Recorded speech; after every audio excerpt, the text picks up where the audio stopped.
இந்திய குடும்பங்களின் கலாச்சாரத்தோடும் அந்தஸ்தோடும் இரண்டர கலந்த ஒரு விஷயம் என்றால் அது தங்கம்தான். விசேஷங்கள் என்று வந்துவிட்டால் கழுத்து நிறைய நகை அணிவதையே நமது நாட்டு பெண்கள் பெருமையாக கருதுகிறார்கள்.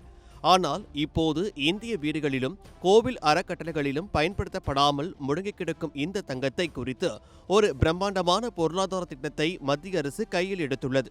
பல்வேறு தொழில்துறை ஆய்வுகளின்படி இந்திய குடும்பங்களிடம் கோவில் நிலவரைகளிலும் சுமார் 32,000 முதல் 35,000 டன் தங்கம் சும்மா இருப்பதாக மதிப்பிடப்பட்டுள்ளது.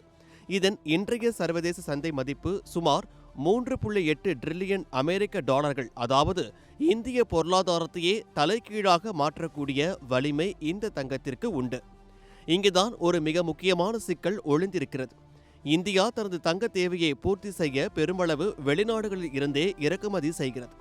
கடந்த 2025-26 நிதியாண்டில் மட்டும் தங்கம் இறக்குமதிக்காக இந்தியா சுமார் 72.4 பில்லியன் டாலர்களை செலவிட்டுள்ளது.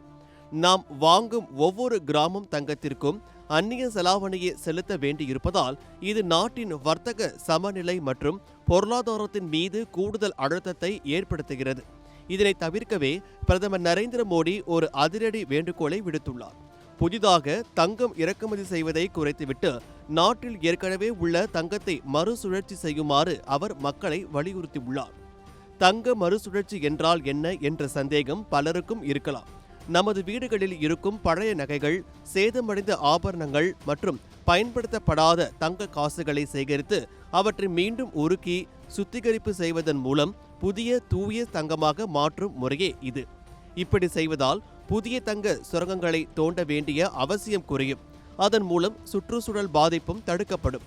எல்லாவற்றிற்கும் மேலாக ஒவ்வொரு கிராம் தங்கத்தை நாம் மறுசுழற்சி செய்யும் போதும் அந்த ஒரு கிராம் தங்கம் இறக்குமதி செய்யப்படுவது தவிர்க்கப்படுகிறது.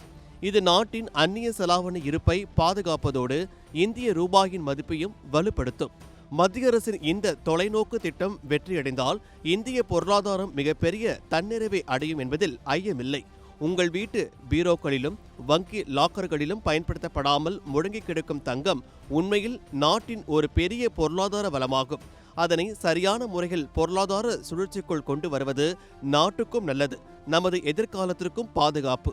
இந்தியாவை ஒரு பொருளாதார வல்லரசாக மாற்ற துடிக்கும் மத்திய அரசின் இந்த தங்க மறுசுழற்சி திட்டம் மக்கள் மத்தியில் எந்த மாதிரியான வரவேற்பை பெறப்போகிறது என்பதை நாம் பொறுத்திருந்துதான் பார்க்க வேண்டும்.